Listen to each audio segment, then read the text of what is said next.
Yo soy Maya Viesca y les doy la más cordial bienvenida y me quisiera tomar unos segunditos para presentar a nuestro invitado, Gerardo García Naumis. Muchas gracias por estar con nosotros. Él nos propone el tema Arte y Ciencia, miradas compartidas sobre la estructura de la materia. Gerardo García Naumis es investigador del Instituto de Física de la UNAM. Su licenciatura, maestría y doctorado en física lo realizó también en la UNAM. Hizo una estancia postdoctoral en la Universidad de París 6 en el Laboratorio de Cosmología y Relatividad. Es autor de más de 100 artículos científicos en diversos temas como sistemas complejos, estado sólido, fluidos, mecánica cuántica, materia suave, física estadística, entre otros. Sus temas principales de investigación en la actualidad son los materiales bidimensionales, especialmente el desarrollo de una nueva electrónica basada en el carbono, así como las propiedades de los materiales vítreos. De hecho, su trabajo científico se encuentra citado en la patente de los vidrios Gorilla utilizados en las pantallas táctiles de muchos de nuestros celulares. Ha sido profesor invitado en diversas universidades de Estados Unidos y de Europa. He impartido muchas conferencias en diversos congresos científicos. Ha obtenido premios diversos como el reconocimiento Universidad Nacional a Jóvenes Investigadores en Ciencias Exactas, otorgado por la UNAM, el premio Ciudad Capital Herberto Castillo, otorgado por el Gobierno de la Ciudad de México, el premio Jorge Lomnitz de la Academia Mexicana de Ciencias y el premio QE Discovery Channel y más recientemente el premio Marcos Mochinsky por su destacada contribución a la física teórica. Hace unos años fue escogido por la revista Time como uno de los 100 mexicanos menores de 34 años más destacados por su labor. Además, parte de lo que nos gusta mucho del perfil de Gerardo y en esta charla en particular es que él también es artista, es músico, estudió flauta transversal en la Escuela Nacional de Música y ha participado en diversas agrupaciones de música clásica y música popular. En otros grupos también ha sido rockero, jazzista y demás. Y bueno, pues ahora sí que no quisiera quitar más tiempo. Bienvenidos todos y muchas gracias, Gerardo. Gracias. Bueno, muchas gracias. Primero quisiera agradecer a Maya por la oportunidad de estar aquí y por la idea también de hacer este café, que es muy, muy interesante. De hecho, para mí es muy grato y también le agradezco a toda la gente que está aquí. Y bueno, ¿por qué escogí este tema? Porque creo que es una reflexión interesante, porque en mi trabajo a veces me han preguntado, bueno, ¿qué es lo que haces? ¿Por qué lo haces? ¿Qué te motiva a hacer? Y entonces, lo cual yo decía, ¿por qué siempre le preguntan es un científico? Y por ejemplo, yo también toco música y nunca me han preguntado ¿para qué sirve la música? En cambio, todos te preguntan ¿para qué sirve lo que haces? ¿No? Y bueno, entonces un poco yo siempre he elaborado esas ideas y también me he dado cuenta que mi búsqueda personal desde el punto de vista científico, ya después de muchos años y de tantas veces que me han preguntado eso, me di cuenta que también había una preocupación estética y que yo no me había dado cuenta que estaba ahí detrás. A pesar de que también les quiero decir que hemos aplicado muchas cosas de ciencia al estudio de obras de arte, por ejemplo, contenido de información en textos literarios, en obras musicales. Tal vez no hable mucho de eso porque me quiero concentrar en la otra parte, que es cómo ideas del arte que habían sido desarrollados por artistas, hasta en algunos casos 1000 años antes que la ciencia, empiezan a retomar, digamos, vuelo a finales del siglo XX. Entonces, uno es sorprendente cuando se da cuenta de eso, ¿no? Entonces quiero un poco elaborar sobre eso. Entonces voy a hacer un poco reflexiones sobre los temas que he trabajado en materia condensada y lo van a ir entendiendo lo que les estoy diciendo, ¿no? En particular yo empiezo a estudiar, cuando empiezo a hacer mi tesis de licenciatura a finales de los años 80, pues se descubre algo que era muy extraño desde el punto de vista de la estructura de la materia, porque para los físicos la materia que se le llama condensada, es decir, que no es ni gas ni líquido, sino que es las cosas sólidas, es decir, el vaso, pero no lo que tiene dentro, ¿no?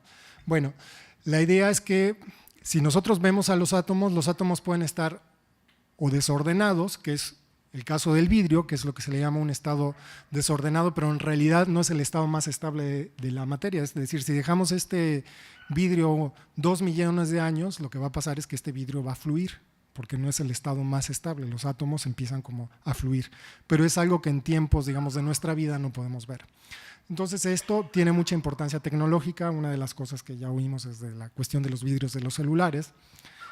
Uno de los trabajos que me interesó también al principio de mi carrera científica es, bueno, ¿cuál es la fórmula química, digamos, que se utiliza, o el porqué de la fórmula química que se hace para hacer los vidrios? Porque era una fórmula que era un poco como receta de cocina, que se conocía desde la época de los fenicios. Estamos hablando de miles de años. Sin embargo, no había un entendimiento, digamos, a nivel teórico de cómo hacer mejores vidrios, porque era básicamente una receta de cocina. Entonces la idea era tratar de entender eso.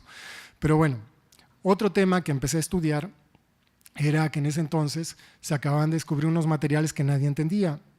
¿Por qué nadie entendía? Bueno, tiene que ver con lo siguiente. Si ustedes se fijan cuando vemos un piso, por ejemplo este que tenemos aquí debajo todos, se dan cuenta que las losetas son rectángulos.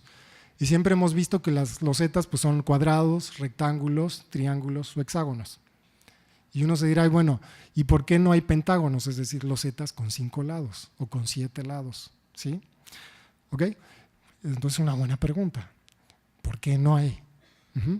Y la respuesta está en que no podemos llenar un plano con pentágonos porque quedan huecos, se sobrelapan. ¿Okay? Y es una cuestión matemática sentarse, se puede hacer, de que si uno trata de llenar con pentágonos un plano, no se puede. Entonces una cuestión, como ustedes saben, todos los pueblos se han preocupado por hacer patrones. Por ejemplo, en México tenemos las grecas estas que están en Oaxaca, en Mitla, pero también tenemos otros ejemplos en los tejidos. Hablando de Oaxaca también están, bueno, hay muchos tejidos y en los tejidos tenemos patrones. Y uno podría pensar que hay, entonces ahí la gente se empezó a preguntar, bueno, ¿y cuántos patrones diferentes podemos hacer en un tejido? ¿Cuántos patrones podemos hacer para llenar un plano? Y resulta que, bueno, no se puede hacer lo que uno se le dé la gana, sino que hay una restricción. Por ejemplo, no se pueden poner cosas que tengan pentágonos. Ni tampoco, por ejemplo, que tengan 9 lados, no se puede. Y eso, los primeros que descubren todas las maneras en las cuales se puede hacer, es decir, las simetrías posibles con las que se puede llenar un plano, bueno, los primeros que lo descubren fueron los árabes. Estamos hablando de por ahí del año 1000. Y encuentran que solo hay 17 maneras de hacerlo. Y bueno, se descubre eso y otros pueblos de alguna manera han redescubierto eso. Pero lo interesante es que en 1985, y aquí me falta decir algo muy importante. Entonces, resulta que la estructura de la materia, cuando está en sus estados más estables, que es lo que se le llaman los cristales, los átomos también se ordenan, porque es la manera, digamos, más óptima y más estable cuando se llena el espacio.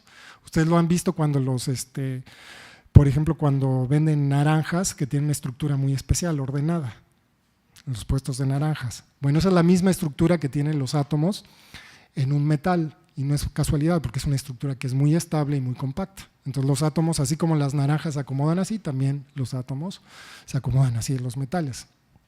Y eso tiene cierta simetría. Ahí se ven como tiene una cuestión que no es desordenada. Si uno trata de meter naranjas desordenadas en un cajón, en un huacal, resulta que caben menos que si uno las ordena y las acomoda bien. Pues lo mismo pasa con los átomos. Entonces, si uno ve los cristales, los granitos de sal o de azúcar, pues son cubitos, y es porque a nivel atómico los átomos también son cubitos.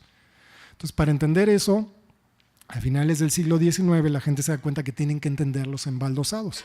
Entonces, básicamente retoman esa teoría del plano y ahora hay que llevarla a 3 dimensiones. Y resulta que solo se pueden hacer 230 patrones con cristales, ¿no? Entonces, ustedes así vean un átomo en la galaxia, digo un cristal en una galaxia que está lejísimo, pues tiene que ser a fuerzas uno de esos 230 posibles arreglos geométricos. Pero en 1985 se descubre un material que al parecer tenía esta simetría de pentágonos. Entonces dijeron, bueno, es que eso no puede ser, porque no puede existir un patrón que sea ordenado que tenga simetría pentagonal. ¿Por qué? Porque no se puede llenar el plano. ¿Sí? Entonces yo empecé a trabajar en ese tema. Y es interesante porque, tiene que ver con pentágonos, y los pentágonos aparece algo llamado la sección dorada, que es lo que se percibe en arte como la sección. Si uno toma un un intervalo como esto y lo subdivide en dos pedazos de tal manera que la proporción entre esto y el pedazo más largo sea la misma que entre el más chico y más largo, es una proporción muy especial que aparece en todas partes en el arte. Se le llama la sección áurea, la proporción divina, y por ejemplo cuando hay un punto de enfoque es donde el ojo lo percibe como donde es el centro de atención, y los artistas lo saben. Y aparece en todas partes en los pentágonos.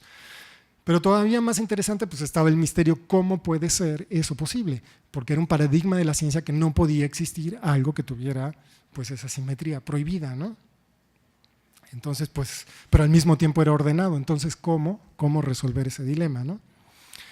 Y el dilema eventualmente se ha ido resolviendo. De hecho el premio Nobel de Química, creo que fue del año 2014 o 2015, se dio al que descubrió estos materiales, porque al principio le dijeron que estaba loco, como muchos descubrimientos científicos, decía que eso era imposible, imposible, imposible, le rechazaban todos los trabajos, hasta que la gente se fue convenciendo que era posible. ¿Y cómo se hace eso? Bueno, pues resulta que es una manera de llenar el espacio, porque la humanidad siempre vivió con la idea de que tenemos algo que se repite y es ordenado, o tenemos algo desordenado, pero existe algo en medio, y eso es lo importante, que es un nuevo estado de la materia que no es ni la repetición sucesiva de algo, ni tampoco está todo desordenado, sino que es algo que se le llama cuasiperiodicidad, que es algo que es… de hecho, en ese entonces un matemático que se llama Roger Penrose descubrió que con dos tipos de losetas se puede llenar todo el plano, y que si uno estudia eso presenta simetría 5. Y eso de hecho originalmente lo patentó como un rompecabezas, y ahora se llama mosaico de Penrose.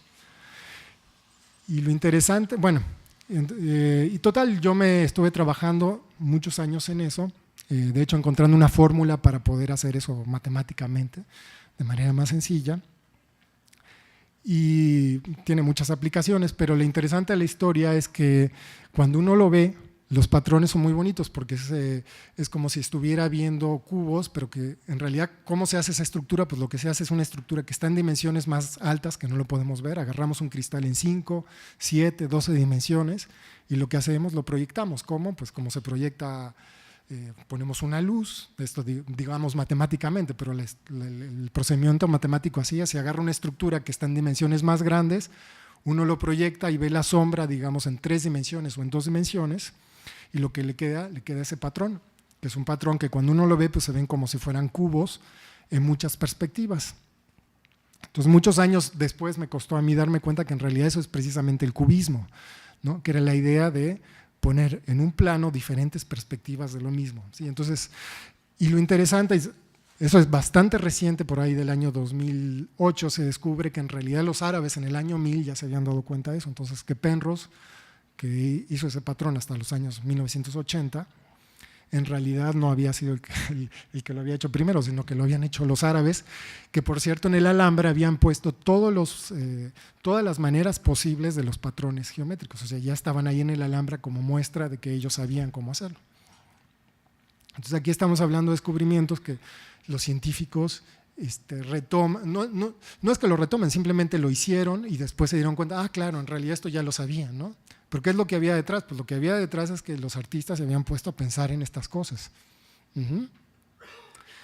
Y eso me lleva entonces a bueno, luego yo me he dedicado a otras cosas, trabajar en vidrios, fluidos, etcétera, pero eso me lleva a otro cambio de paradigma científico que me tocó vivir también bastante de cerca, por cuestiones del destino, porque también la ciencia hay mucho de suerte y casualidad. Pero otro de los paradigmas de la ciencia es que yo les hablé de los cristales en 2 dimensiones, les hablé de los patrones en 2 dimensiones y le dije, bueno, todos los cristales pues en realidad son como edificios que tenemos un patrón geométrico como este piso y que lo levantamos como si fuera un edificio donde seguimos la misma planta hacia arriba, y así están hechos los cristales. Pero había un teorema de la física que demostraban a partir de lo que se sabía de física que no podía existir un material que tuviera un solo átomo de espesor, un patrón geométrico de un solo átomo de espesor. Entonces, entonces nadie lo buscaba porque todo el mundo estaba convencido que no podía existir. Hasta que un profesor en el 2004 de la Universidad de Manchester le propone a un alumno que lo haga. Y él le dice, no, pues eso no me hagas perder mi tiempo, no me voy a doctorar nunca porque eso es muy difícil, no se puede hacer, ya todo el mundo sabe que no existe. Entonces él dijo, bueno, si no lo haces tú, lo voy a hacer yo. Y lo que hizo es sorprendente. Bueno, tomó el material que es el grafito, que es el que está en las puntas de los lápices, y utilizó una cinta de pegar y despegar, y entonces se puso a pegar y despegar muchas veces.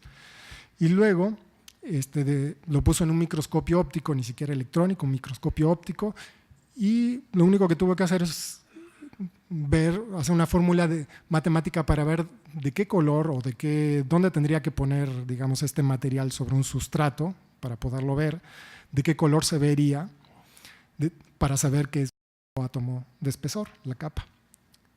Y resulta que encontró ese material de esa manera tan sencilla, y ahora se llama grafeno. Y ese material es muy importante, les voy a decir por qué. Porque, bueno, primero rompe con un paradigma de la física, que no podían existir materiales en 2 dimensiones. Primer punto. Segundo punto, le empiezan a medir las propiedades y resulta que es el material, dicen ahora el material maravilla. ¿Por qué? Porque es, digamos, la movilidad de los electrones, que tiene que ver con qué tan bien se conduce la corriente, es mucho mejor que en cualquier otro material conocido.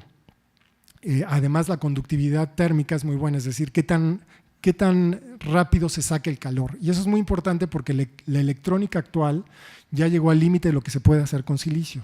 Si ustedes ven ahora las nuevas computadoras, ya los procesadores no son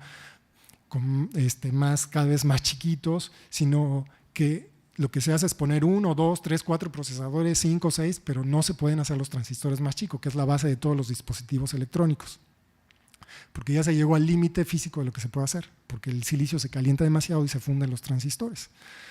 El problema de tener que hacer muchos procesadores es que uno necesita hacer programas que ya dejan de ser secuenciales y es muy difícil lo que se le llama la programación paralela, programar varias cosas, varios programas que corran al mismo tiempo.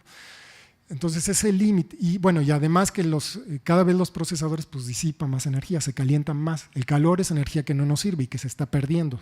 Si nosotros pudiéramos ahorrar tantito, 1% de ese calor que se va a nivel mundial de las computadoras, de los celulares, pues una cantidad de energía enorme que se deja de emitir, por ejemplo, para contribuir para el calentamiento global, ¿no?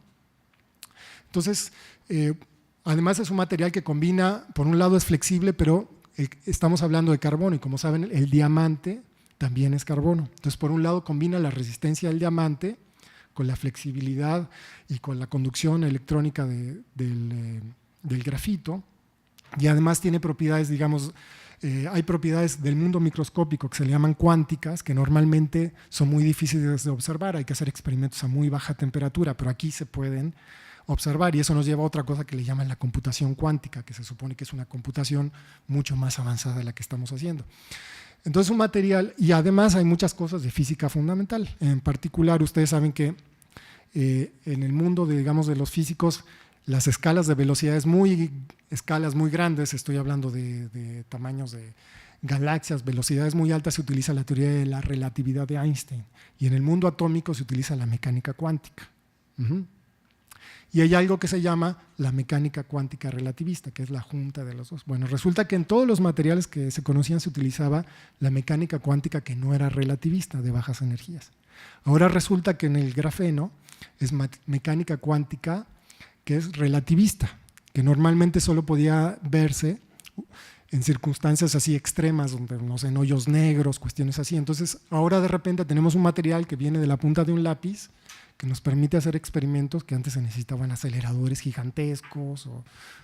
Entonces, bueno, eso les vale el premio Nobel de Física, creo que en el 2010. Entonces estamos hablando de que en 6 años se otorga el premio Nobel, es un récord. Es un récord, nunca se había otorgado un premio Nobel tan rápido, ¿sí? Y lo cual es sorprendente porque es un material que viene, o sea, el experimento se necesitó nada más una cinta adhesiva, un masking tape, ¿sí? Y la punta de un lápiz. Entonces eso yo creo que siempre lo pongo como un ejemplo a mis alumnos para ver cómo la creatividad y las ideas son mucho más importantes que cualquier otra cosa, ¿no? El mundo es un mundo de ideas, ¿no? Eso hay que tenerlo claro. Y tener el valor de romper los paradigmas, ¿no?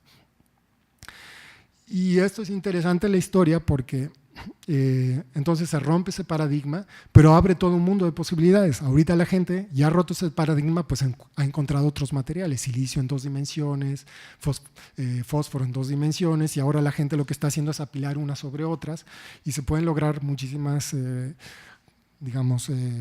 nuevos materiales que tienen muchísimos usos. No me da tiempo en 20 minutos decir todos los usos que tienen, pero estamos hablando de, por ejemplo, computadoras flexibles, transparentes, que se puedan cargar con la luz solar. Estamos hablando del grafeno, también se está usando en superbaterías, es decir, que puedas cargar en 10 minutos tu celular y que te dure una semana, 6 días. Y se rumora que los coches estos Tesla, que son eléctricos, ya van a usar estas baterías de grafeno. Entonces es un tema que tiene mucha importancia, pero además tiene otras cuestiones interesantes, de que resulta que cuando ustedes ponen el grafeno, obviamente lo tienen que crecer, normalmente para usarlo en transistores o etcétera, lo van a poner sobre otros materiales, y esos materiales pues generalmente los átomos tienen otra disposición geométrica, y resulta que eso produce que la red de grafeno se vaya distorsionando. Y no me lo van a creer, pero cuando hacen eso, resulta que se empiezan a formar patrones que son cuasi periódicos, como por ejemplo con simetría 5, que es lo mismo que yo había estudiado antes, ¿no? Para entenderlo muy fácil, si ustedes, por ejemplo, agarran 2 mosquiteros y ponen uno sobre otro, no sé si han fijado que se producen como patrones de líneas negras.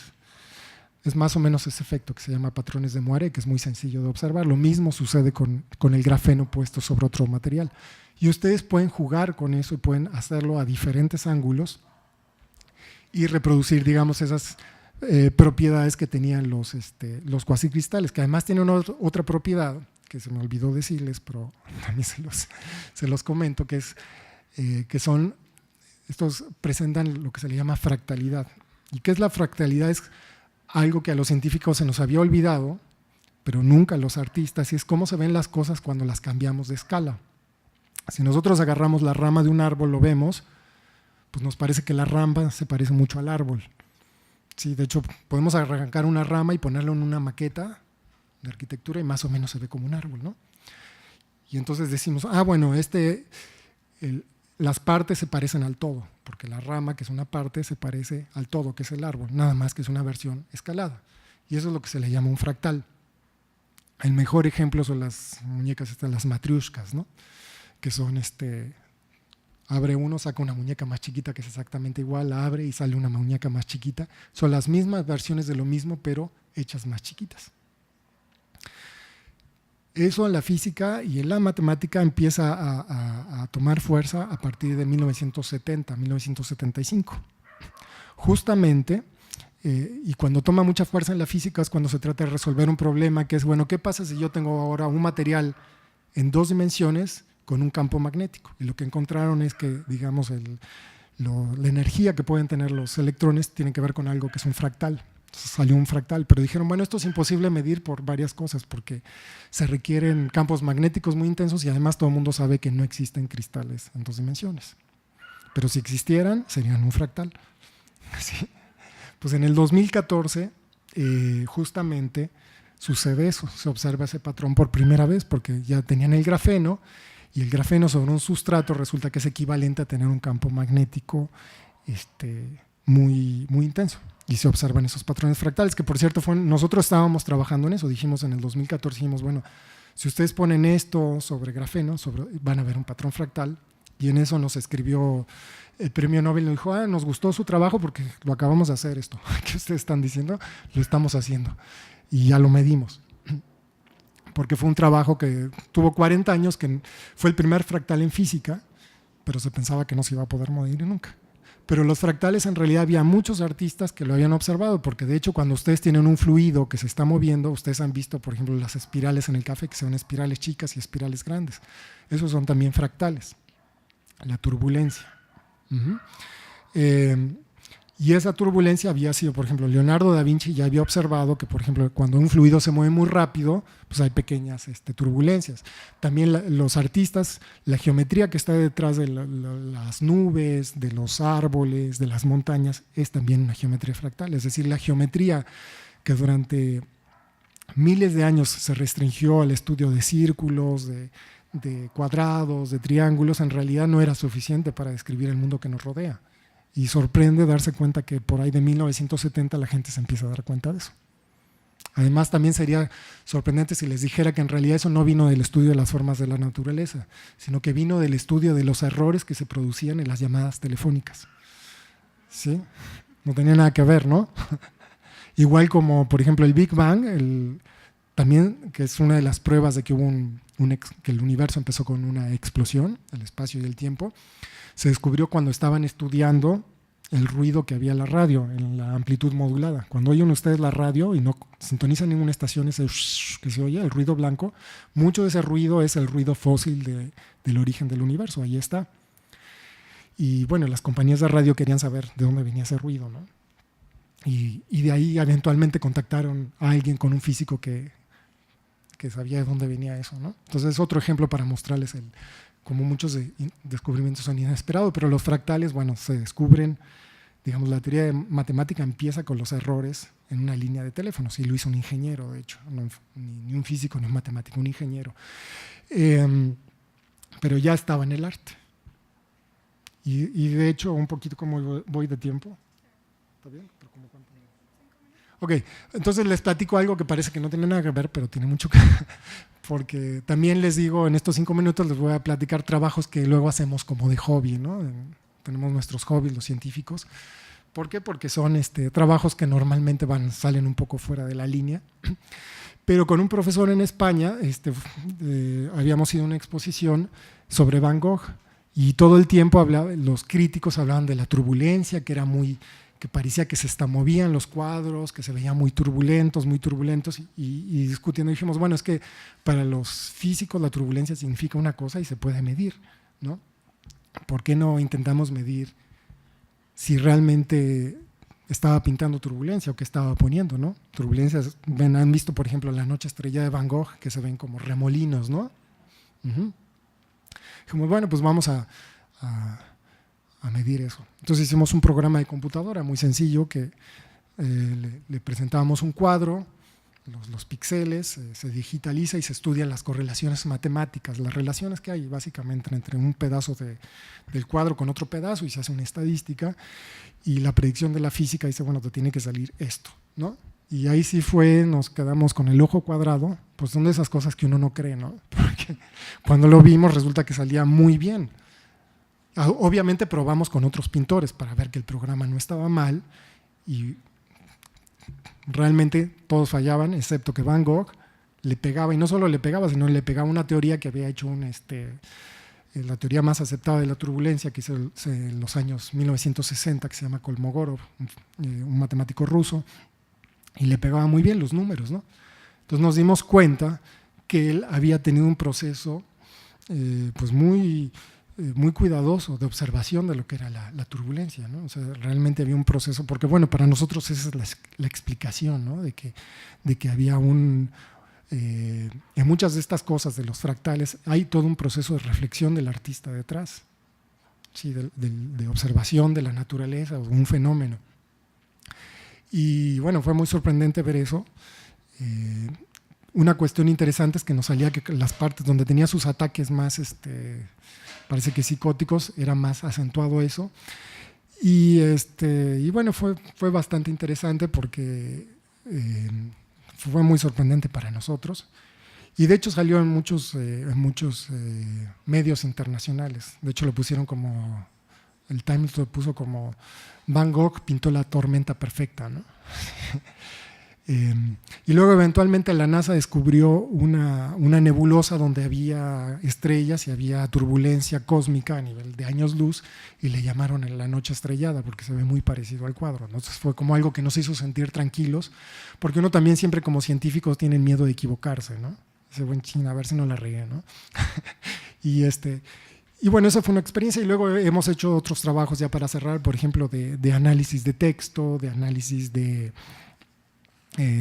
música, etcétera, porque tenemos también en los textos aparecen ciertas regularidades estadísticas, ¿no? Porque tanto los cuadros como la música, como el lenguaje, y como por ejemplo la turbulencia, son cuestiones que los físicos les llamamos los sistemas complejos, De hecho, yo trabajo en un departamento de sistemas complejos.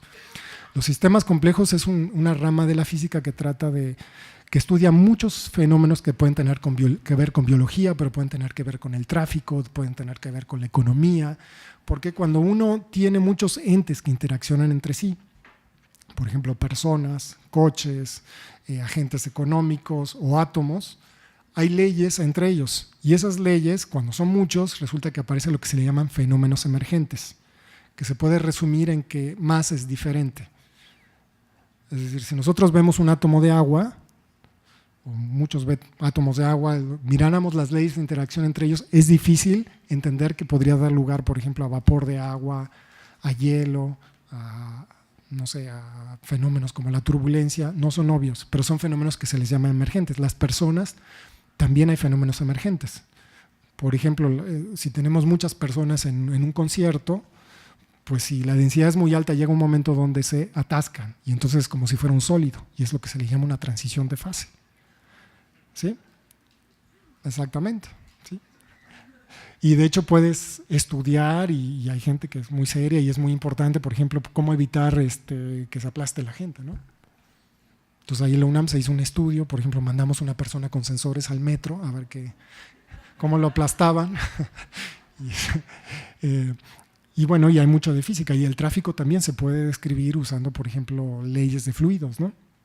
De hecho, retomando ya para cerrar, hay una novela de Isaac Asimov, que es una serie de novelas que se llama Fundación e Imperio, que trata un poco eso, sobre algo que se llama la psicohistoria, que él dice, bueno, analiza la historia desde un punto de vista matemático, con probabilidades. Dice, bueno, las personas se comportan así, hay ciertas interacciones entre ellos, entonces, pues de alguna manera puede ser predecible el futuro con cierta probabilidad, ¿no? Y entonces desarrolla sus novelas en base a eso. Nosotros hemos trabajado, por ejemplo, aplicando modelos de esos, por ejemplo, a la formación de alianzas, a las guerras. Entonces hay modelos de cómo se hizo la Segunda Guerra Mundial. Nosotros estudiamos la guerra de Irak, ¿no?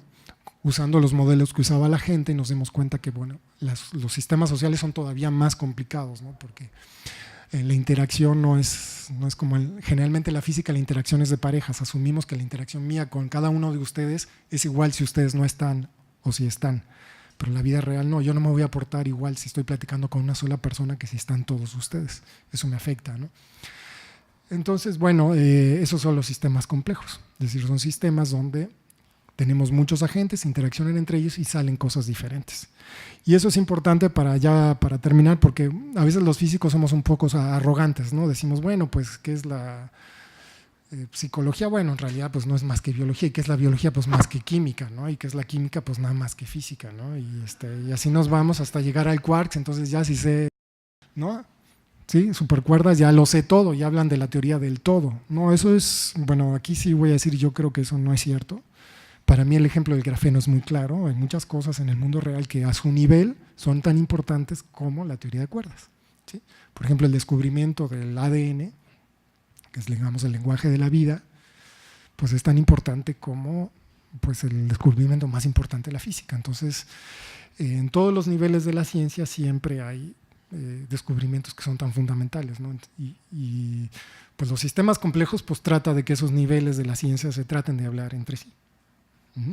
Cosa que no es fácil, pero porque el grado de especialización al que hemos llegado en la ciencia hace que es muy difícil tener gente que puedan entender muchas cosas, ¿no? Pero bueno, la ciencia en este siglo va por ahí un poco. Es decir, por ejemplo, el cerebro no es una de las incógnitas más grandes, ¿no? Nosotros ahorita en el carbono pues estamos tratando de entender las computadoras de carbono, porque están los mundos están las computadoras que son de silicio, pero el carbono y el silicio están en la misma columna de la tabla periódica y comparten sus propiedades químicas. Entonces uno dice, bueno, ¿y por qué el mundo de las computadoras es de silicio y por qué no es de carbono? Y de hecho el primero también que se planteó esto fue un escritor de ciencia ficción, Arthur C. Clarke, y él planteó que en realidad nosotros, las computadoras y los humanos, en realidad éramos como una escala en la evolución para un nuevo ser, que es el famoso cyborg, ¿no? Que es la mezcla entre la electrónica de silicio y de carbono. Bueno, yo creo que aquí podemos, espero que les haya dado una idea de... Sí.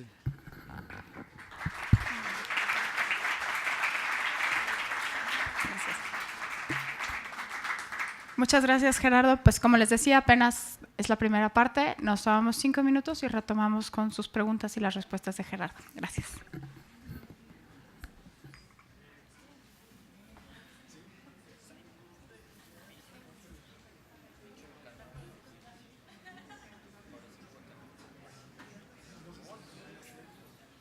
Como les decía en un inicio, esta segunda parte es donde podemos preguntarle a Gerardo. Nunca hay una pregunta tonta, nunca hay una pregunta inadecuada. Por lo general, las que uno juzga que son las tontas e inadecuadas son las que generan mejores conversaciones, entonces yo les invito a que las hagan. Y es muy importante hacer todas las preguntas a micrófono. Como ustedes saben, todas nuestras sesiones se están transmitiendo en vivo vía streaming en YouTube y también se graban y se colocan posteriormente en nuestra página web para que después puedan volver a ellas o compartirlas con sus amigos. Entonces, es muy importante que siempre hablemos a micrófono, además de que eso nos ayuda mucho como a llevar el orden y respetar la palabra. Entonces, aquí está Ariel, mi compañero, que él tiene el micrófono y lo va a ir pasando. Y ahora sí que, ¿quién es el primer valiente?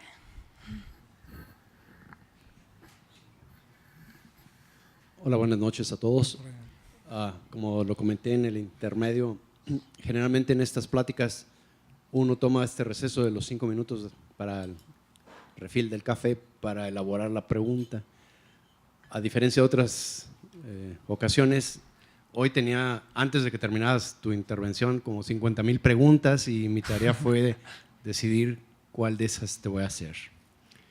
Espero seleccionar la correcta.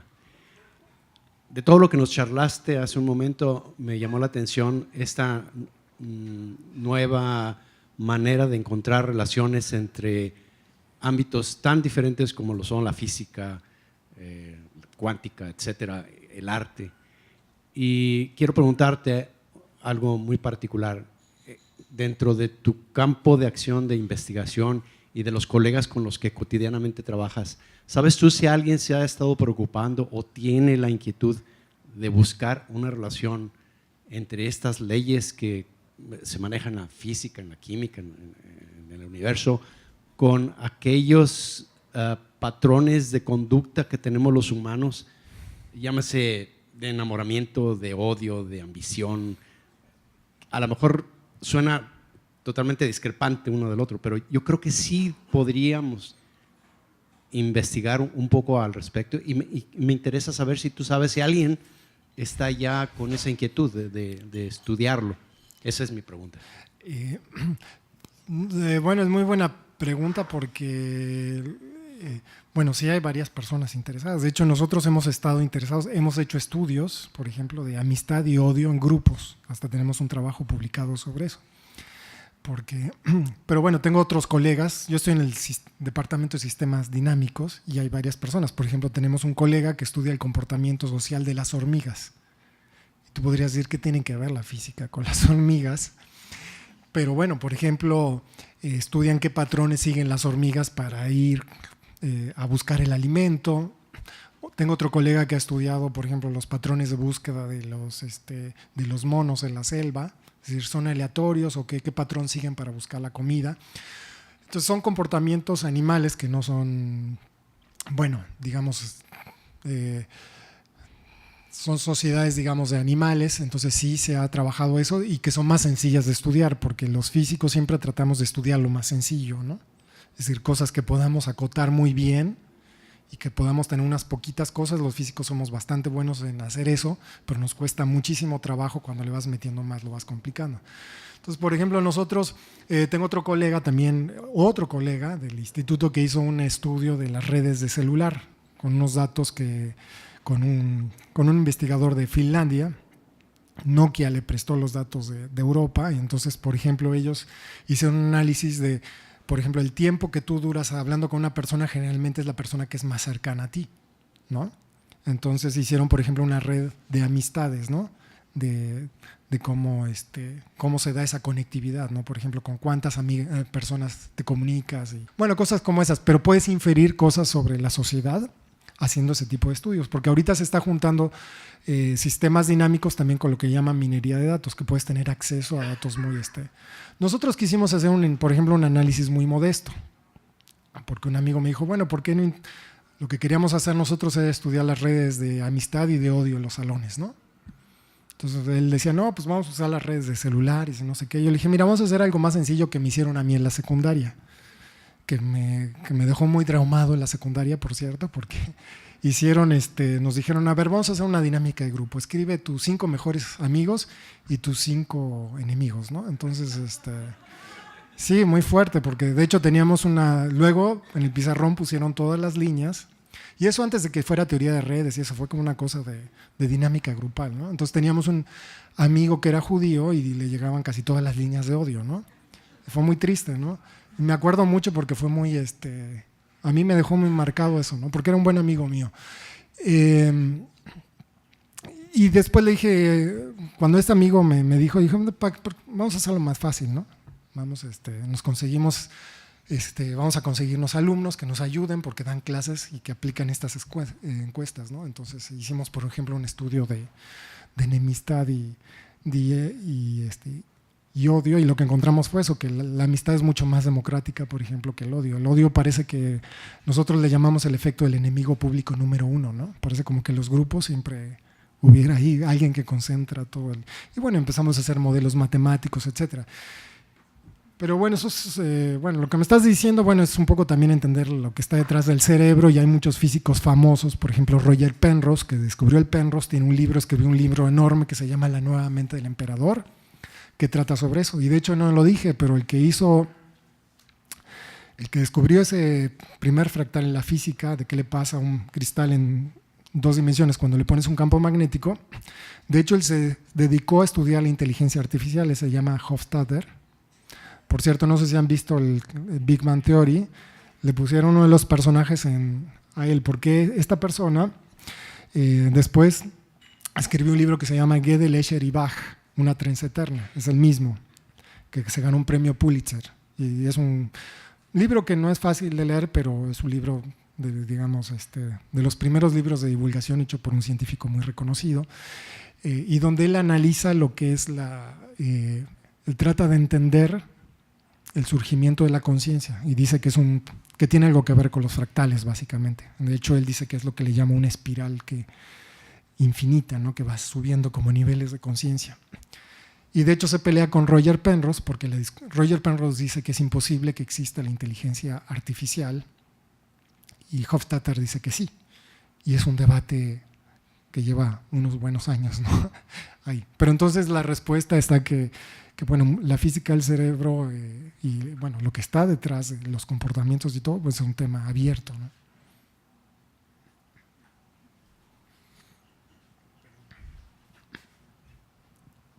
Hola, me llamo Lucía y me estaba preguntando si habías pensado ya cuál es la parte que tu pensamiento de músico ha afectado, o más bien guiado tu pensamiento de científico.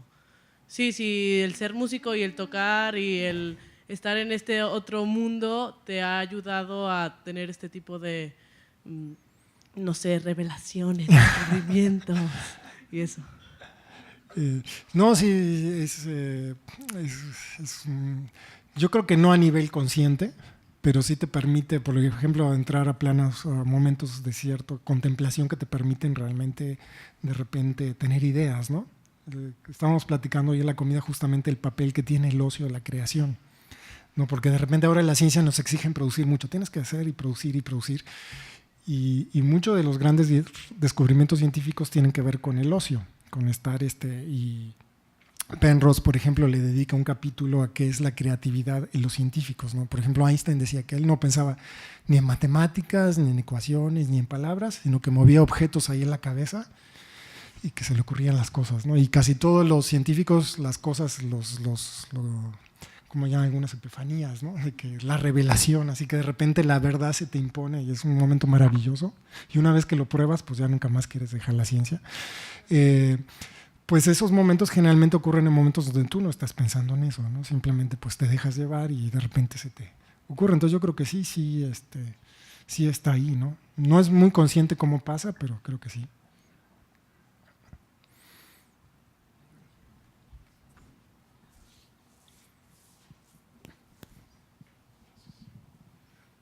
Gracias, Gerardo, y gracias por tu plática.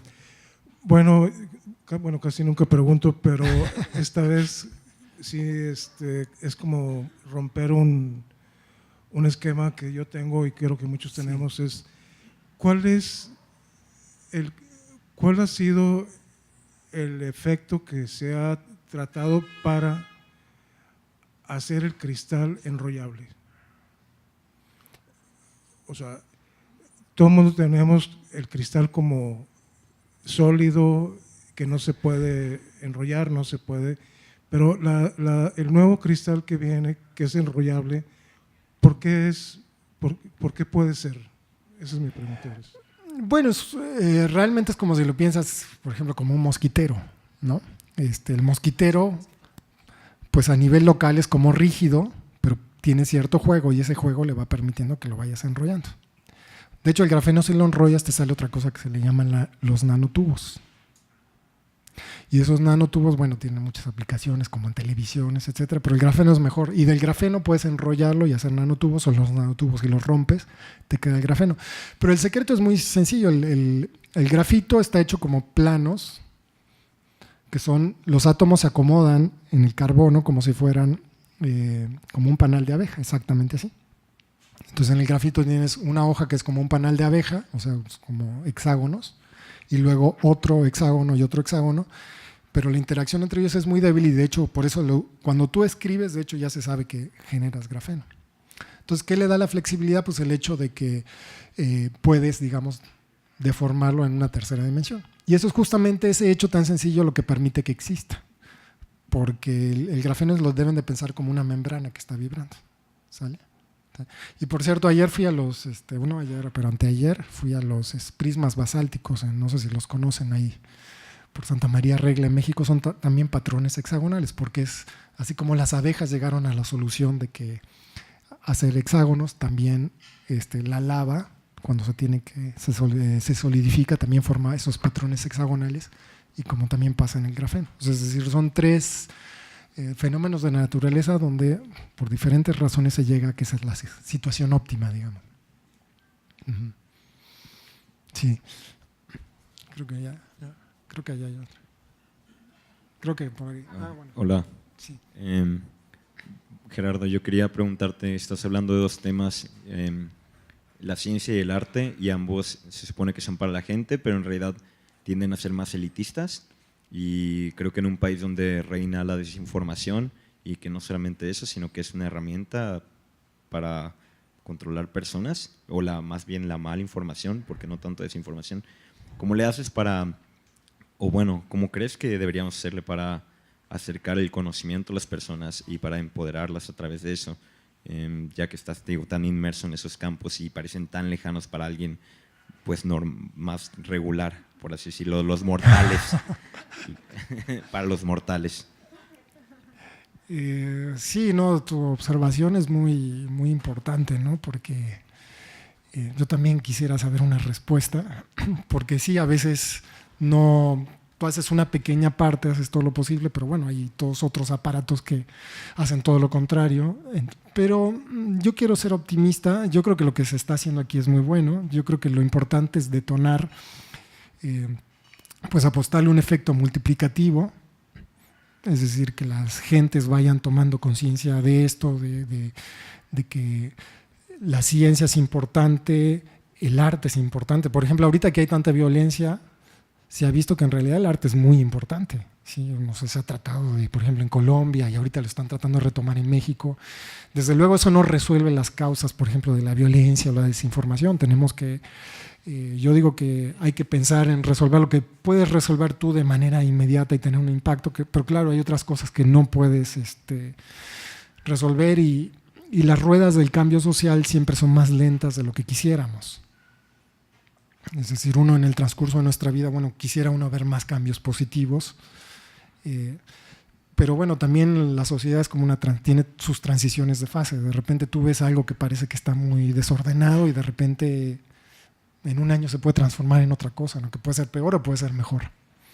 Pero bueno, yo creo que hay que apostarle al efecto multiplicativo, de hacer nosotros el trabajo de muchos de nosotros somos maestros de formar gente que a su vez formen otras personas y si lo hacemos, digamos, y además nosotros tenemos el control, digamos, de ese proceso de transmisión de información y convencer a la gente que esto es importante porque en caso particular de la ciencia, muchos de los problemas que estamos metidos como planeta, como humanidad, son porque por un lado tenemos una tecnología muy avanzada y por el otro lado tenemos un pensamiento que no está acorde con eso, porque nos falta esa parte de esa cultura, no lo vemos, ¿no? Pero ahí está, por ejemplo, si viene un tema de tenemos que decidir si queremos reactores nucleares o no, por ejemplo, fue un tema en Alemania o en Suecia. Pues eso requiere cierto de la población, cierto conocimiento, ¿no? De por qué sí, por qué no. O temas, los sismos, ¿no? En la Ciudad de México ahora todo el mundo es experto. En realidad hablas con la gente y todo sabe pues, muchísimo sobre sismos, ¿no? Todo sabe la zona del lago, las vibraciones, resonancia, todos son expertos, ¿no? Aunque se dediquen a cualquier otra cosa. ¿Por qué? Porque es algo que los impacta directamente. Te puedo poner otro ejemplo, la influenza, ¿no? Pues de repente hay una crisis como la influenza, te tranquiliza mucho de repente ver un científico que te dice, bueno, esto es esto, así, no se preocupen, o hace erupción el popo, ¿no? Entonces, yo soy optimista en el sentido que cuando yo estudié, por ejemplo, física, pues no había nada de divulgación, la ciencia no era un tema, no se hablaba en los noticiarios de la ciencia, decías que ibas a estudiar ciencia, creo que se los platiqué, y todo el mundo te decía, estás loco. Y ahora la percepción ha cambiado, ¿no? Y poco a poco, entonces hay que tratar de hacer lo que sí podemos y pues tratar de cambiar lo que… Claro, desde luego las redes sociales también ha sido algo muy importante, porque antes, por ejemplo, el poder de la televisión era monolítico y no se hablaba de ciencia, no se hablaba nada. Y ahora no, ese poder se está desvaneciendo, ¿no?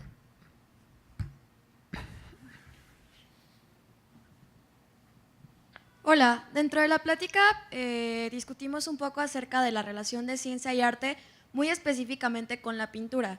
Entonces, lo que a mí me da curiosidad es si a ti, por ser físico y músico, has tenido como esa inquietud de, bueno, o sea, hablar de música obviamente estamos hablando de sonido, que son ondas, entonces sí. Dentro de ti, o sea, como de la física, si te has resolvido a ti misma como alguna inquietud que tengas sobre la música que tú haces.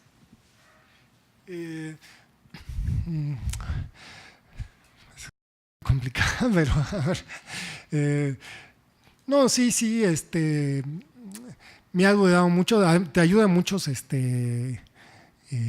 niveles, ¿no? Porque de repente te permite entender mejor qué es lo que hay detrás del pensamiento musical, no solo mío, sino de otros autores, ¿no? Por ejemplo, qué hace unas secuencias de notas muy simples que sean muy agradables y otras no. Y tratar de entender todo eso, entonces sí me ha ayudado, y también me ha ayudado, por ejemplo, a entender la tecnología musical, es decir, ahorita la relación entre la física y la música es, por ejemplo, la música electrónica y todo eso. Entonces, para un físico es fascinante todo eso, ¿no? De programar sonidos, por ejemplo, ¿no? Entonces, me ha ayudado a programar sonidos, programar sintetizadores, etcétera, ¿no? Y además, pues los músicos, por ejemplo, disfrutan mucho ese tipo de cosas, ¿no? Pues ellos tienen un conocimiento intuitivo de eso, pero ya cuando los aterrizas, por ejemplo, el origen de las escalas, etcétera, ¿no? Sí. Entonces, sí, en mi formación musical, pues sí ha tenido un impacto la música, ¿no? Porque también, por ejemplo, la música minimalista tiene algo de fractal, no lo dije, pero por cierto, se han hecho estudios y la música de alguna manera es la más abstracta de las artes, ¿no? Porque hablando del arte, pues las danzas, por ejemplo, empiezan tratando de recrear lo que hacen los pueblos primitivos, ¿no? Los animales, por ejemplo, porque eso les ayudaba a cazar, por ejemplo, no entender las costumbres de las ballenas o de las manadas de búfalos, etcétera, ¿no? Y la pintura lo mismo, ¿no? Pero la música, pues nunca ha sido muy claro qué ventaja tendría para un pueblo, por ejemplo, tener música, y es muy abstracto, ¿no? Pero se ha visto que si tú empiezas a tirar música, haces música con dados, por ejemplo, ¿no? La música aleatoria o música dodecafónica, para la mayor parte de la gente esa música no suena bien. Sin embargo, si tú haces música con ciertos algoritmos fractales, respetando como esa autosimilaridad, resulta que la gente ya cuando se lo tocas a las personas tienen una percepción de que esa sí es la música buena, ¿no? Esa sí, sí. Entonces, bueno, a mí sí digamos, eso te ayuda a entender a un nivel bastante profundo, ¿no? Lo que hay detrás de la música.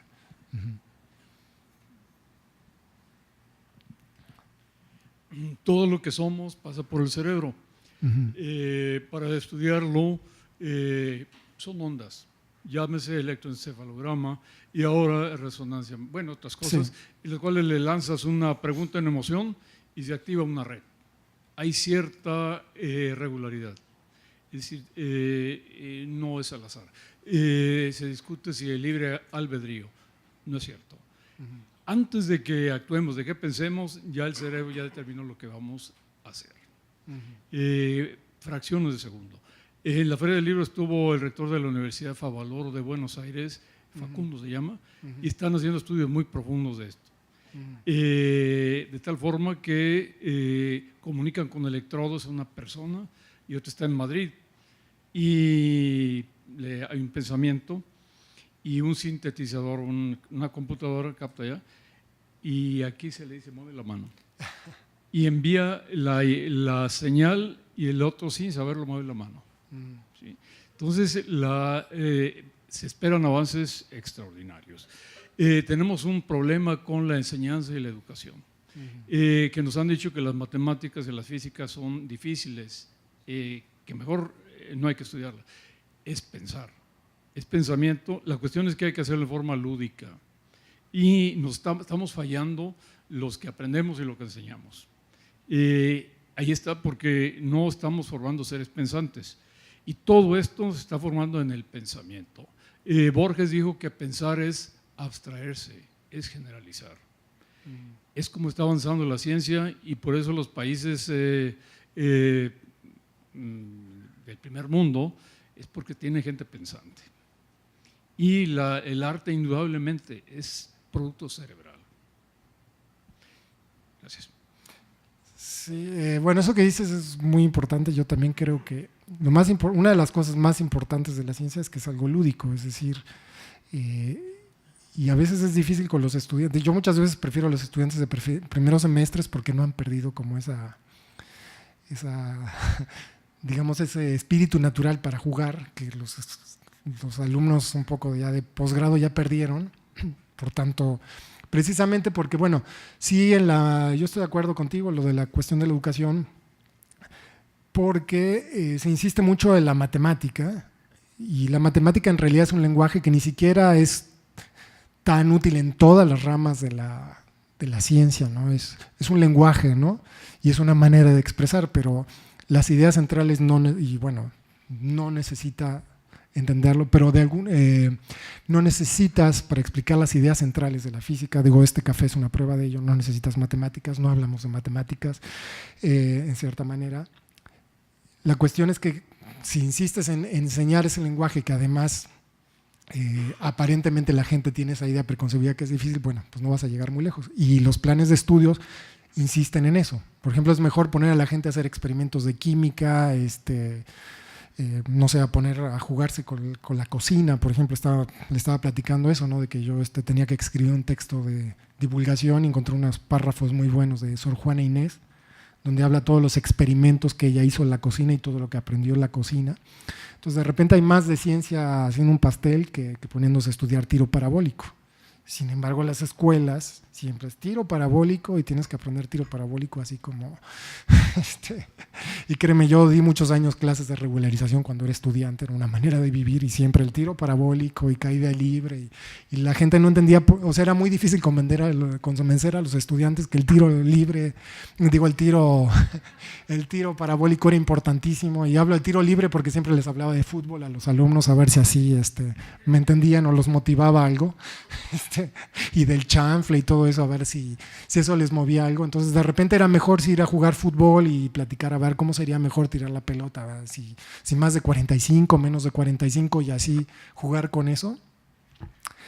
Que bueno, es un poco lo que traté de transmitirles, que en realidad casi todos los descubrimientos científicos es porque pues un juego, ¿no? A ver qué pasa así. Y uno ve, por ejemplo, el agua, uno lo ve así, los niños pues es maravilloso porque tienen como la inocencia de decir, bueno, es increíble que esto haga así, ¿no? Y uno ya perdió, lo ve como natural, ¿no? Y hay gente que se pensó esto con los medios granulares, con los cereales o con la arena, y resulta que la arena se comporta diferente a los sólidos y al agua, y ahora una rama de la física que es los medios granulares, ¿no? Pero que en realidad es muy importante, porque si hay un terremoto resulta que el suelo se comporta como un medio granular, con arcilla con agua, ¿no? Entonces con eso, si entiendes bien esto, igual puedes hacer mejores cimientos y evitar miles de muertos, ¿no? Entonces, bueno, sí, yo estoy de acuerdo que es ahora es un debate que lleva años y que no entendemos. De hecho, Richard Feynman fue a Brasil y les dijo, miren, esto que están enseñando, todos los libros que están usando en realidad no sirven para nada, es basura, porque no lo saben conectar con el mundo real. Y desgraciadamente, yo te lo puedo decir, me voy a sincerar aquí, es muy común aún en la Facultad de Ciencias, que la manera en que abordamos la ciencia es totalmente… Pues parece que no tuviera conexión con el mundo real. Tú puedes agarrarte un alumno de últimos semestres, pueden resolverte integrales, saben muy bien la matemática, pero no saben dónde usarla, o no saben, no sé realmente dónde usar la física, piensan, es sorprendente. Y sí, yo sí creo que hay una falla a nivel, ahí sí veo fallas muy graves, desde la primaria hasta la universidad y hasta el posgrado, ¿no? Y bueno, yo sí he tratado de llevar una cruzada personal, con lo que decía, de tratar y también en mis clases, de hacer experimentos sencillos que muestren de que en realidad la cuestión es observar y pensar un poquito y discutir sobre eso, no tanto. En realidad la matemática, y yo se los digo a mis alumnos, ¿no? Yo les digo, miren, no lean este trabajo porque tiene muchas matemáticas y ahorita les va a hacer más mal que bien. ¿Sí? Entonces olvídalo, ¿sí? Porque esto como han dicho muchos físicos, la matemática se hace cuando ya entendiste el problema y ya sabes lo que va a salir. ¿Sí? Así yo lo dejaría ahí.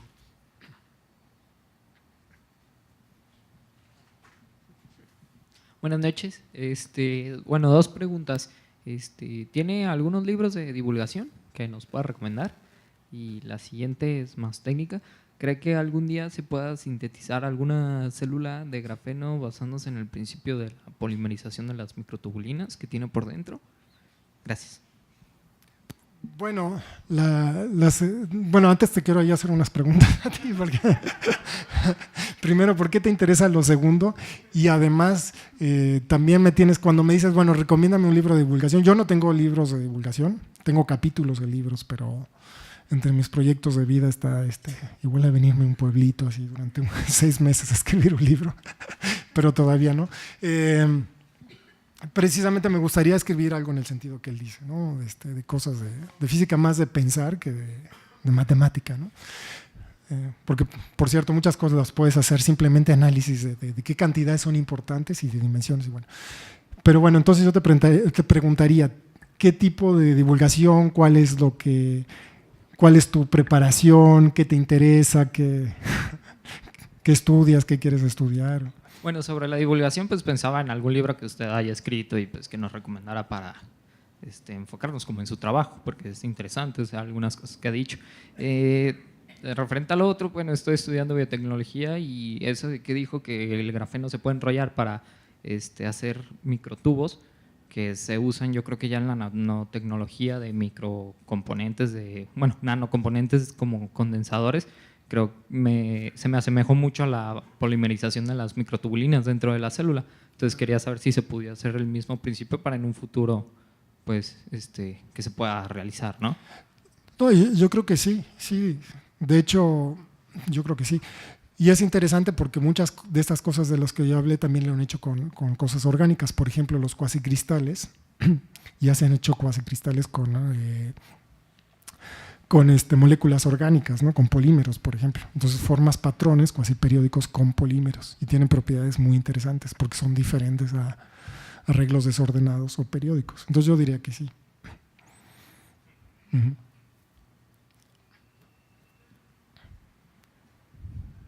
Hola. Volviendo un poco al tema de ciencia y arte, mencionabas cómo, a lo largo de la historia había formas, contenidos o simetrías que habían pasado desapercibidas para muchos científicos o matemáticos, pero no tanto para los artistas, ¿no? Volviendo un poco al ejemplo de Van Gogh, yo me pregunto, muchas veces el científico sabe lo que produce el conocimiento porque hay leyes que lo anteceden o hay métodos científicos, pero yo pienso que muchas veces en el arte el mismo creador a veces no es consciente de tales conocimientos, ¿no? O sea, puede ser que muchos artistas no sean conscientemente, no tengan conciencia pues de estos procesos científicos o lo que sea, pero en sus obras sí se reflejen, ¿no? Y esto me lleva a pensar, para ti como científico, pero también como creativo, como artista, ¿crees que la intuición también es un tipo válido de conocimiento? Me lo pregunto también porque, bueno, ahora con todos los conocimientos científicos o los descubrimientos científicos que se están haciendo, pues pareciera que estamos volviendo a captar de manera lógica o científica conocimientos que quizás ya poseíamos hace cientos o miles de años de manera ancestral, ¿no? O intuitiva. Y entonces va por ahí. ¿Crees que para ti el conocimiento intuitivo es una forma de conocimiento válido? Porque la ciencia se aboca mucho, pues bueno, a la lógica o a la razón, pero muchas veces, como es tu ejemplo o muchos otros, pues realmente no están tan separados, ¿no? Más bien van ahí espalda con espalda, como diría Galeano. Sí, yo creo que lo intuitivo es pensamiento subconsciente y de hecho, por ejemplo, Penrose, que analiza, tanto Penrose como Hofstadter, que están muy interesados acerca de, por ejemplo, de cómo se dan los descubrimientos o la parte creativa de los descubrimientos científicos. Una de las cosas que plantea, él analiza, bueno, varios escritos de varios científicos y generalmente el momento, digamos, de donde vienen las grandes ideas no son momentos donde la gente está haciendo otra cosa y de repente como que le viene la intuición y de alguna manera se da cuenta que esa es la interpretación correcta, porque así como dijiste que el artista no es consciente de lo que está haciendo, hay muchísimos ejemplos en la ciencia de que están trabajando sobre algo y ellos piensan que es una cosa y de repente les toma cierto tiempo darse cuenta que en realidad va por otro camino y la realidad se les impone y tienen que decir, bueno, yo quería que fuera por acá, pero en realidad es por acá. Pero eso requiere un momento y generalmente ese momento, cuando se da ese rompimiento, generalmente es un momento donde hay una como irrupción de un pensamiento que no es un pensamiento lineal, ¿no? De que yo diga, bueno, ahora voy a resolver esto y esto, sino que más bien muchas veces sucede que al revés trata de hacerlo, trata de encuadrarlo dentro de algo y de plano no puede y lo deja y de alguna manera un día va caminando. Por ejemplo, hay muchos ejemplos de matemáticos. Un ejemplo de un matemático muy famoso, cruza una calle, se le ocurre, ¿no? Y hay otro ejemplo de mecánica cuántica de que pues se van y se van caminando y se suben una montaña y en el camino encuentran un poco la respuesta, ¿no?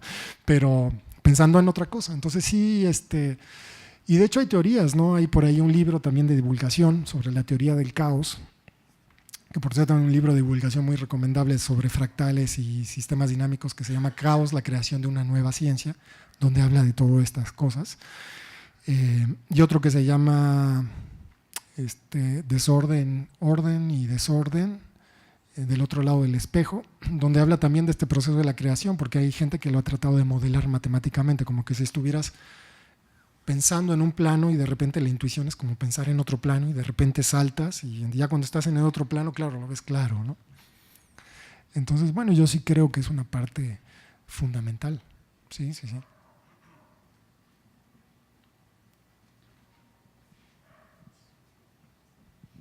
Hola, buenas noches. ¿Qué tal? Oye, muchas gracias, Gerardo, por la plática. Mi pregunta va enfocada a tu perfil como científico. Creo que generas muchos puentes con muchas disciplinas y te quería preguntar si dentro de tu perspectiva existe una relación de Dios con todo lo que tenemos hoy en día. Es decir, un poquito más tu posición de si crees que existe algo más. Gracias. Bueno, eso es muy buena pregunta, ¿no? Es la pregunta, yo creo que todo el mundo se hace, ¿no? Entonces,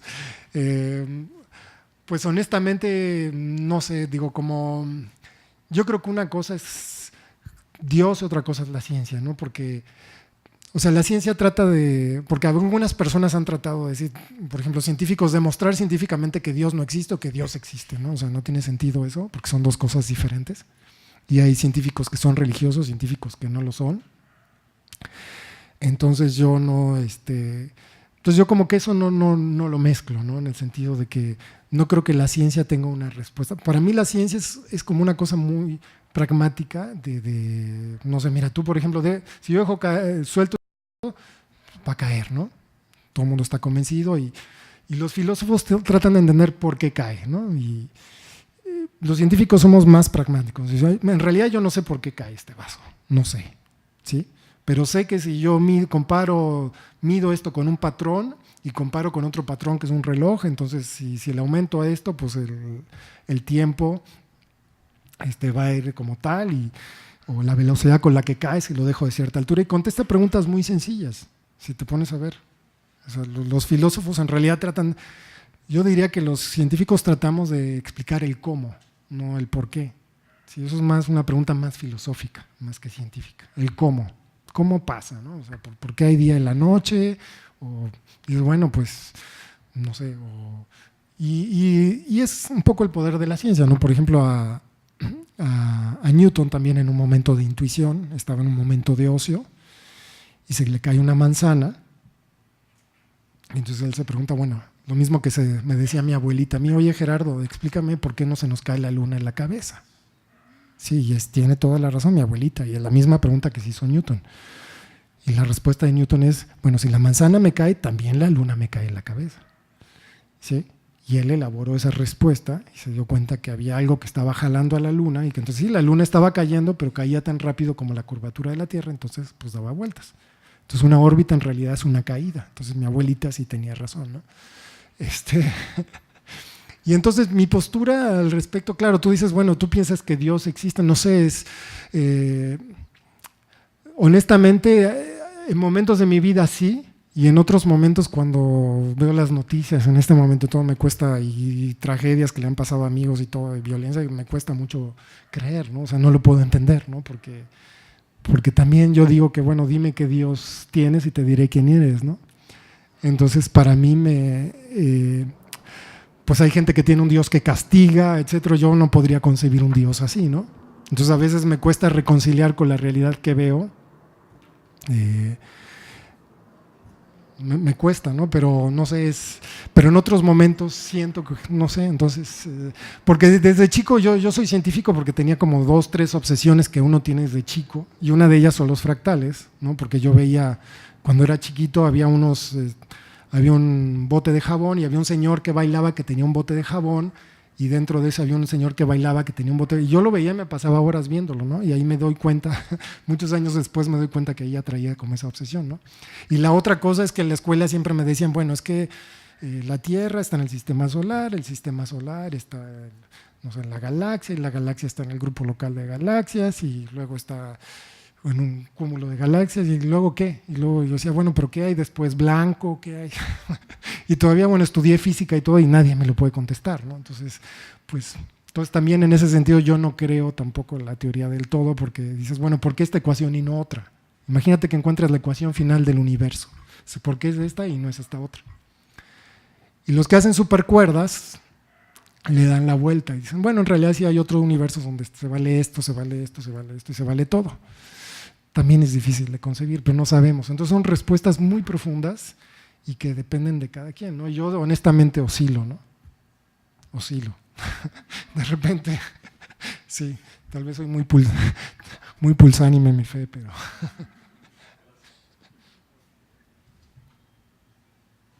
Yo quisiera hacer 2 preguntas. La primera, creo que es un poco de trampa hacer 2 preguntas, pero mejor de una vez. La primera es si se ha observado o hay indicios de que en cristales, unos que salieron, bueno, fueron famosos hace 4 años, los cristales temporales. Bueno, son famosos ahorita también. Si ha habido indicios, por ejemplo, de violaciones CPT. Y la segunda pregunta es o más bien, ¿cómo piensa usted que pudiera, en la formación de los científicos, inculcarse una observación, digamos, más amplia, a lo mejor más artística? Bueno, a mí me gustaría, si puedes, primero un poquito como… Porque los demás, o sea, es una pregunta muy técnica, ¿no? La primera. Si puedes así como bueno, por todos los demás, porque es como una plática, si puedes explicar por qué te interesa eso y por qué la pregunta, el porqué de esa pregunta, un poquito, o sea, que es… y bueno, si compartes un poquito, ¿no? Ahorita, para que no sea así como tan técnico de qué es CPT, ¿no? Los demás. Bueno, paridad.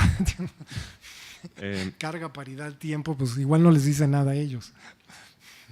Bueno,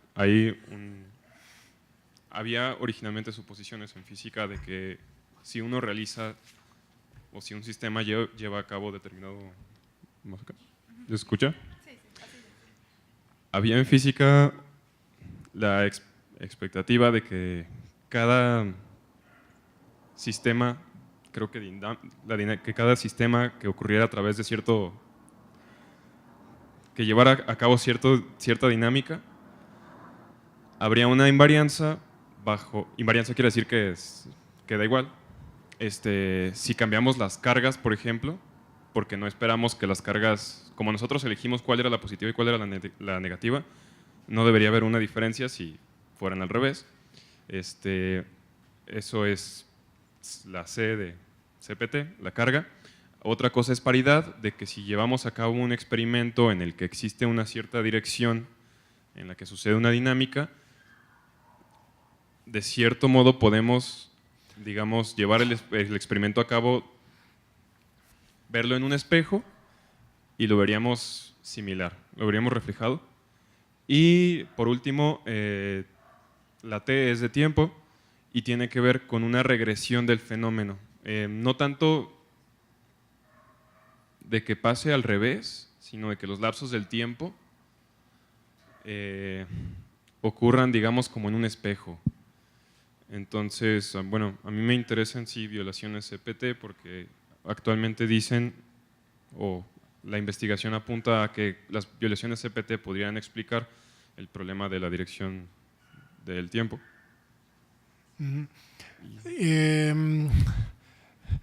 Ok, bueno, ¿entendieron más o menos? No, bueno, simetría es que cuando uno… digamos, simetría es como, digamos, es una operación que nosotros hacemos que deja las cosas igual. Por ejemplo, nosotros tenemos una simetría, no es exacta, de hecho, pero nuestro lado izquierdo es igual al derecho. O sea que si pusiéramos un espejo aquí, ¿sale? Nosotros somos iguales de este lado. Esa es la simetría de espejo, que es la simetría que él dice de paridad, por ejemplo. Nosotros tenemos una paridad, ¿no? Somos simétricos y generalmente… Casi todos los mamíferos, hasta donde sé, tenemos esta paridad. Una pregunta, por ejemplo, científica podría ser, ¿por qué tenemos esa paridad? ¿Por qué no tenemos 3 ojos y tenemos una cabeza triangular, ¿no? Y tenemos, por ejemplo, esa es la simetría de paridad. Entonces, esa es una pregunta, ¿qué pasa si hacemos la física en el espejo, ¿no? Y la otra es la carga. La carga es, bueno, pues hay cargas negativas y positivas, y lo otro del tiempo es, bueno, un poco qué pasa si le cambiamos las ecuaciones en el tiempo, lo ponemos, digamos, al revés. Y lo que ha demostrado la física es que por un tiempo se creyó, por ejemplo, que si cambiábamos el tiempo teníamos que cargar mover la carga. Entonces, les pongo un ejemplo ahí. Nosotros, normalmente los electrones, que son los que se mueven la electricidad, bueno, pues tienen una carga negativa, y pues se mueven. Y Dirac, que es digamos, el papá de la mecánica cuántica relativista que les platiqué, él predijo que existía algo que era la antipartícula. Para cada partícula siempre existe la antipartícula que tiene la carga contraria y que es un positrón, y se descubrió y ahora se utiliza, ¿no?, para hacer tomografías, por cierto, del cerebro, etc. Y el positrón en realidad, ¿qué es? Lo pueden ver como un electrón que viaja hacia atrás en el tiempo. Entonces es muy interesante. Y bueno, en la física resulta que si ustedes le mueven la carga, la pasan de más a menos o de menos a más, le cambia la paridad y el tiempo debe quedar igual, ¿no? Pero bueno, se han tratado de buscar violaciones. Pero los cristales del tiempo, bueno, el problema, no sé, el problema de los cristales del tiempo es que ya cuando se construyen ya tienen cierta periodicidad temporal. Entonces se podría, pero no sé si eventualmente se pueda observar, ¿no? La otra pregunta, ¿cuál era? Era que si…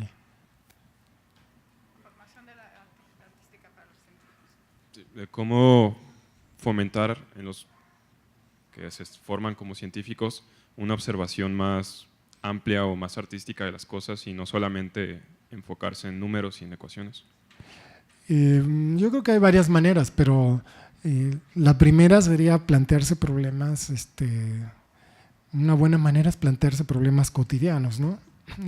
Por ejemplo, el otro día estaba leyendo que Feynman se sentó con Feynman, bueno, es un físico muy famoso de Estados Unidos, que le gustaba mucho, ya platiqué de él justamente porque hacía una crítica muy severa de que muchos científicos pues sabían a un nivel muy superficial la física, ¿no? Sabían ecuaciones, pero no los fenómenos detrás.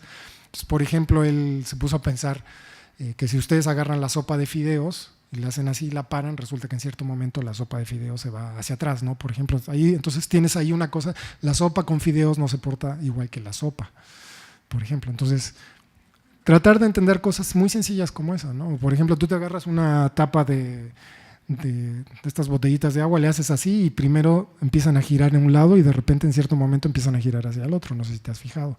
Entonces tratar de entender eso con ecuaciones, pero ya tratar de entender un problema tan, parece sencillo, pero no es sencillo. Por ejemplo, Feynman tenía un problema de que se peleaban todos los físicos teóricos, que había un problema de qué pasaría si pones uno de estos que echa agua dentro de una alberca, en qué sentido iba a girar, ¿no? Y hasta hizo el experimento y todo porque ninguno de los físicos se ponía de acuerdo hacia qué lado iba a girar. Yo diría que ese tipo de cosas puede formar muy buenos científicos, porque es lo que realmente les va a enseñar a pensar. Lo que tiene la ciencia es un método poderoso de entender la naturaleza, un método de observar, de pensar sobre un fenómeno, y yo creo que sí es lo que hay que fomentar, plantear experimentos sencillos, preguntas sencillas, y si entiendes eso, yo sí soy muy creyente en una cosa que hablando de creer, que dijo el poeta León Felipe, dijo que tenía un poema que decía 1, 2, 3, aprende a contar piedras que ya contarás estrellas. Sí, para mí siempre es mi guía rectora en todo, ¿sí? Primero hay que entender lo más simple y después ya puedes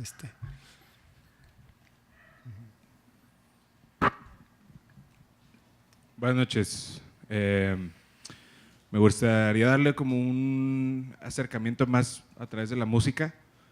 Tú como físico obviamente pues comprendes un poco más cómo funciona los sonidos y el comportamiento de ciertas cosas o estructuras en la música. Dicho eso, ¿qué tipo de música te gusta? ¿Qué escuchas? ¿Qué cosas compones? ¿Qué te gusta? No sé, 5 bandas que te gusten, algo así. Mi top 5.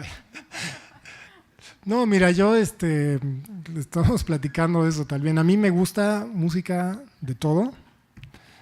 Yo me formé en música clásica, toqué en orquesta sinfónica, también estuve en un coro de la Nacional de Música, que es la escuela del UNAM de música.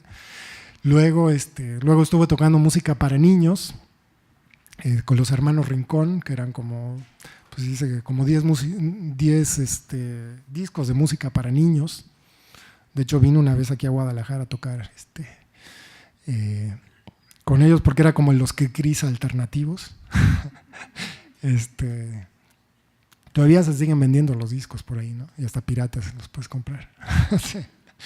Y bueno, he tocado nueva trova, he tocado rock, he tocado jazz. Estuve también tocando con uno que fue guitarrista de los Jaguares, que se llama Harris Margalis, que tiene un grupo que se llama Ninoti Mistus y tiene su proyecto. A mí, yo soy muy ecléctico en mis gustos. Ahora toco con unos amigos que sí les gusta tocar mucho. Estoy tocando el bajo con ellos y ellos sí les gusta tocar.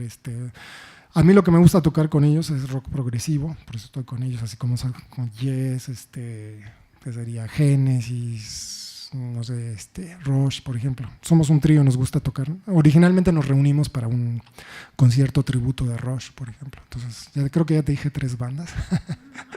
Bueno, por ahí. Pero bueno, también yo sí me gusta de rock, Genesis, cosas como progresivas, ¿no? Pero también me gusta de jazz, me gusta Oregon, Pat Metheny, Keith Jarrett, pero también me gusta música, no sé, Luis Alcaraz, me gustan los guapancos. Lo único que no me gusta es ahí sí me van a matar porque es la tierra del... lo que no me gusta tanto son los mariachis con trompetas, ¿no? Porque me gusta el mariachi antiguo, que no tenía trompetas. No sé si saben que eso es una invención de Televisa. Lamento decírselos porque es Jalisco, pero el que le puso las trompetas al mariachi fue Televisa, porque decía, bueno, es que se oye muy... Si ustedes ven las películas mexicanas de los años 30 y 40, no había trompetas, ¿no? Pero a Rómulo Farri le parecía muy triste. Entonces, no, pues vamos a ponerle unas trompetas para que se haga más Digo, no es que no lo tolere, pero vaya, no, eso sí no lo oigo tanto, pero sí en general tengo gustos muy eclécticos. ¿Sí? Pero una cosa sí, se me olvidó platicarles. Yo tengo una plática que doy en el Universum donde explico mecánica cuántica con la música a los chavos de secundaria. Y es un éxito porque, bueno, eso creo yo, no sé, habría que preguntarle a los... No, porque hago experimentos y ahorita este semestre di esa clase porque hablamos de sismos, hablamos de música y de mecánica cuántica. Y yo les trato de ¿por qué es lo importante? Porque lo que les trato de decir es, miren, y ya hablamos de óptica y eso, porque la física, en realidad los físicos sabemos dos cosas, tratar partículas o ondas, ¿sí? Y la música son ondas. Pero resulta que la mecánica cuántica son ondas de materia. Y todos los fenómenos, por ejemplo, todos los fenómenos de resonancia que aparecen en las cuerdas o en los instrumentos musicales tienen su análogo en la cuántica. O sea, los átomos tienen sus modos de resonancia y de hecho los átomos son como instrumentos musicales. Entonces, cuando tú, por ejemplo, ves la luz del sol, puedes ver, digamos, qué tipo de luz hay. Con esa luz puedes decir, bueno, esto es hidrógeno, esto es helio, que es más o menos el trabajo que hace un cerebro cuando escucha una sinfónica. Tú oyes una orquesta sinfónica, cierras los ojos y dices, bueno, aquí está el violín, la flauta, etc. Y es matemáticamente, físicamente, es exactamente el mismo fenómeno. Entonces, la mecánica cuántica en realidad contiene, digo, si entiendes bien, y es otra vez lo que yo trato de enfatizar mucho en mis clases, por ejemplo, si tú entiendes bien música, vas a entender bien mecánica cuántica y vas a entender, por ejemplo, los sismos, ¿no? Por ejemplo, qué pasó en el Valle de México, que es como un tambor que resuena y se generan ciertas resonancias y entonces hay destrucción. Entonces, claro, esto es una escala de ondas de kilómetros, ¿no? Pero el fenómeno en sí es el mismo, ¿no? Entonces hay toda uno debe tratar de enfatizar eso, ¿no? De que hay toda una si tú tratas de enseñar ciencia mostrando muchos fenómenos, nunca vas a acabar porque la ciencia va avanzando mucho, entonces nunca puedes abarcar eso. Entonces debes de transmitir ciertas cosas importantes, como por ejemplo física de ondas, entonces puedes abarcar más y creo que la gente se siente más. Entonces, por ejemplo, en mi clase de mecánica cuántica, pues llevamos una guitarra, vemos las cuerdas vibrar y todo, y ya todo el mundo entiende bastante claro lo que está detrás, ¿no?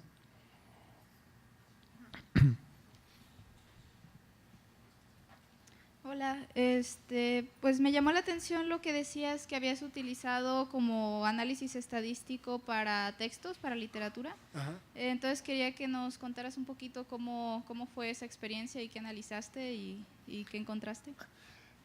Bueno, nosotros empezamos con tratar de mejorar algo que se llama la ley de Zip, que es un señor se puso a contar las palabras que había en el Ulises de James Joyce y dijo, bueno, ahora voy a hacer lo que se le llama un ranking. ¿Qué es un ranking? Es como ustedes han visto los 10 mejores tenistas o los 10 mejores discos o los 10 mejores lo que sea, ¿no? ¿Qué es eso? Él agarró la novela y contó cuántas veces aparecía cada palabra, hizo una lista. Entonces dijo, bueno, la que aparece más, vamos a poner un texto en español porque esto es válido, por ejemplo, la palabra qué. Entonces contó el número de veces que aparece la palabra qué, y dices, bueno, como esta es la palabra que más se usa, es la más importante, le llamo de rango 1, ¿sí? La siguiente palabra en el español creo que es él o ella, entonces haz de cuenta que sea ella, es el segundo lugar, aparece un número de veces, luego la siguiente y así te vas, y las vas poniendo, de la que aparece más es la de rango 1 y así te vas, las vas ordenando y la palabra más rara es la que está hasta el final, ¿ok? Y lo que se encontró Zip, y luego haces una gráfica y resulta que lo que encontró Zip es que en los textos aparece que el rango de una palabra, más bien el número de veces que va una palabra va como 1 sobre el rango, así. ¿Por qué? Pues, bueno, y de hecho todavía más, encontró que hay una pequeña modificación matemática, pero ese tipo de leyes aparecen en los fractales. Y más, bueno, Zip ahí lo dejó, pero bueno, hay varias cosas. Primero, no se sabe muy bien si es qué hay detrás de eso, pero lo que hicimos nosotros ya más concretamente es que, ok, eso resulta que cuando tú haces eso, esa descripción matemática no es tan adecuada, porque resulta que donde están las palabras menos usadas y más usadas, ahí está la diferencia entre los buenos y los malos escritores. Generalmente todo el mundo usamos las palabras más comunes, los malos escritores y los buenos lo usan más o menos igual, pero los mejores escritores, las palabras más raras las usan más. Y ese análisis, por cierto, también lo hicimos con música, lo hicimos con jazz, rock y música clásica, analizamos como 5,000 piezas musicales, ¿no? Porque de hecho la ley matemática que sigue es la misma, es muy parecida. Y eso es porque es un fenómeno también emergente, porque las palabras son como partículas y hay leyes de atracción entre ellas, ¿no? Por ejemplo, pues tienes pues sujeto, el verbo, o sea, hay leyes de construcción, pero todavía no se sabe muy bien por qué, ¿no? Porque se han hecho estudios por ahí de que si empiezas a hacer, a teclear al azar, como dice Borges en un libro en un cuento que se llama La Biblioteca de Babel, donde dice que están, por cierto, es una como metáfora de Dios, porque él dice que ahí están todos los posibles libros que puedas hacer y que aunque hay textos que te parecen al azar, en realidad hay un diccionario en otro lenguaje donde eso significa algo. Y lo que encontramos entonces es una modificación a esas regiones, digamos, que no describía la ley de Zipf. Y tenemos una ley que funciona bastante bien y que tiene una cuestión estadística que está detrás. Pero bueno, esa ley la hemos usado ahorita, la estamos usando para huracanes, pero la han usado otros también para analizar la popularidad de los nombres en China, de los ideogramas en el chino. Bueno, podríamos dedicarnos el resto de nuestras vidas a analizar eso porque aparecen muchos contextos, porque tiene que ver con una cuestión estadística. Pero en realidad en el lenguaje es un misterio. O sea, es un misterio por qué sale esa ley, ¿no? En fin. Pero la cuestión es que tenemos una descripción, o sea, también de autores. Tenemos así como Shakespeare, tenemos también Beethoven, también hemos analizado el ADN, que es otro lenguaje, hemos analizado el náhuatl y aparecen estas leyes. Y además esos exponentes tienen cierta aplicación, porque por ejemplo tú puedes distinguir entre si este texto realmente lo hizo un autor o no. Sí, porque cada uno tiene su firma, digamos, estadística. Entonces es una aplicación para detectar fraudes, etcétera, ¿no?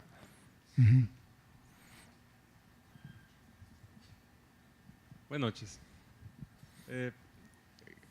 ¿Qué opinas de la premisa de inteligencia artificial, de que en el momento en el que nosotros tengamos una inteligencia igual de buena que un humano, ese va a ser el último problema que vamos a tener? A ver, ¿cómo otra vez? No te entendí. A ver, no entiendo la pregunta.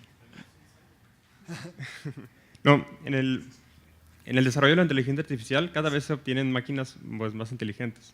Entonces va a llegar un punto en donde esas máquinas van a ser igual de inteligentes que un humano, o poquito más.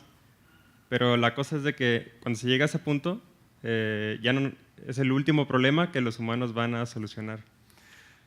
Bueno, ese es uno de los problemas más interesantes, porque bueno, hay muchas posturas. O sea, tú, por ejemplo, das por hecho de que eso va a pasar.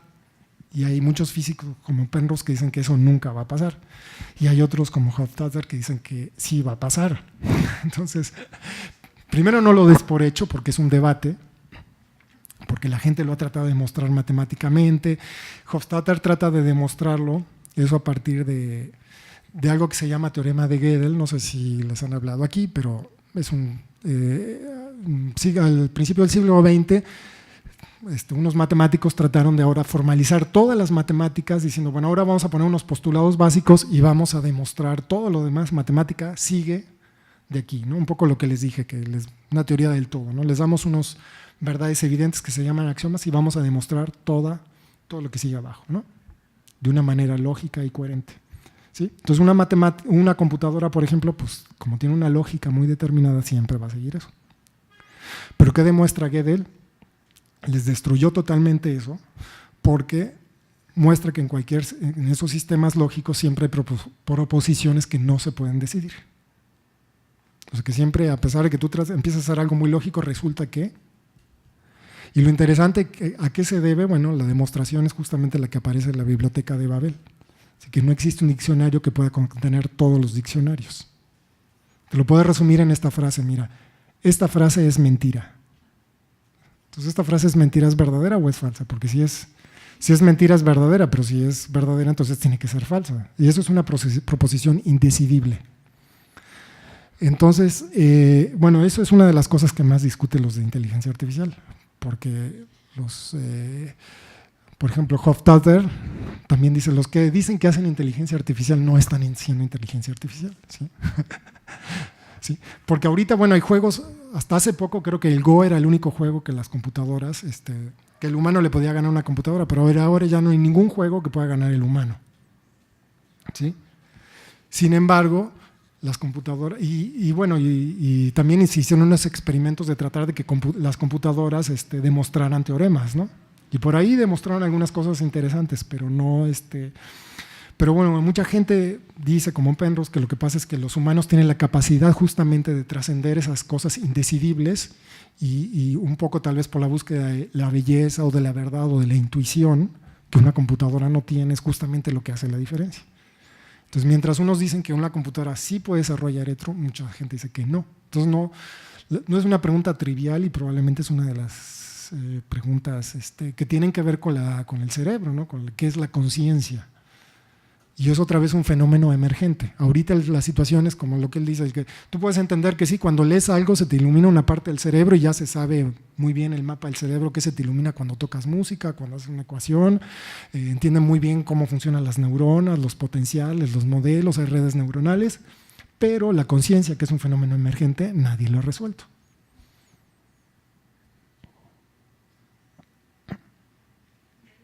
Ok. Pues con esta pregunta llegamos al final de la charla. No sé si quieres decir algo así para cerrar. Nada más quiero agradecerles a todos, quiero agradecerte, Amaya, la invitación, todos los cuidados. Y bueno, agradecerles a todos y qué bueno que existe esta iniciativa, ¿no? Y ojalá pues sigan viniendo los próximos cafés. Muchas gracias. Y bueno, antes de despedirme, me gustaría invitarlos a la siguiente sesión. El tema es Astrobiología, de la muerte de las estrellas a la vida en la Tierra. El invitado que estará con nosotros es Roberto Vázquez Mesa, él es investigador del Instituto de Astronomía de la UNAM, pero en Ensenada. Es un investigador que tiene un pie en el Observatorio de San Pedro Mártir, otro en el Instituto de Investigación y un tercero que ronda por todo el país viendo dónde hay muestras de la vida extraplanetaria en nuestro propio país, ¿no? Que es algo como muy interesante.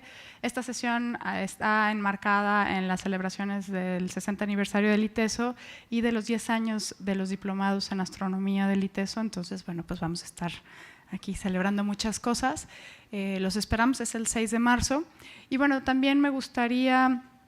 hemos desde hace ya unos 3 años tenido este programa de asistente frecuente, por eso entregamos estas tarjetitas, que es una manera de reconocer a la gente que de alguna manera se compromete con el proyecto y con su propia curiosidad y asiste de manera consistente al café. Entonces, todos aquellos que hayan estado viniendo y que tengan sus 10 tarjetitas del año pasado, les haremos un reconocimiento en la próxima sesión. Entonces, que bueno, se acerquen conmigo ya sea hoy o a través de un correo, pues para hacerles llegar su reconocimiento. Y pues muchas gracias a todos. Me da mucho gusto iniciar este año con su presencia y por supuesto con la presencia de Gerardo, que ha sido un gran placer tenerte aquí. Muchas gracias y bueno, que pasen buenas noches.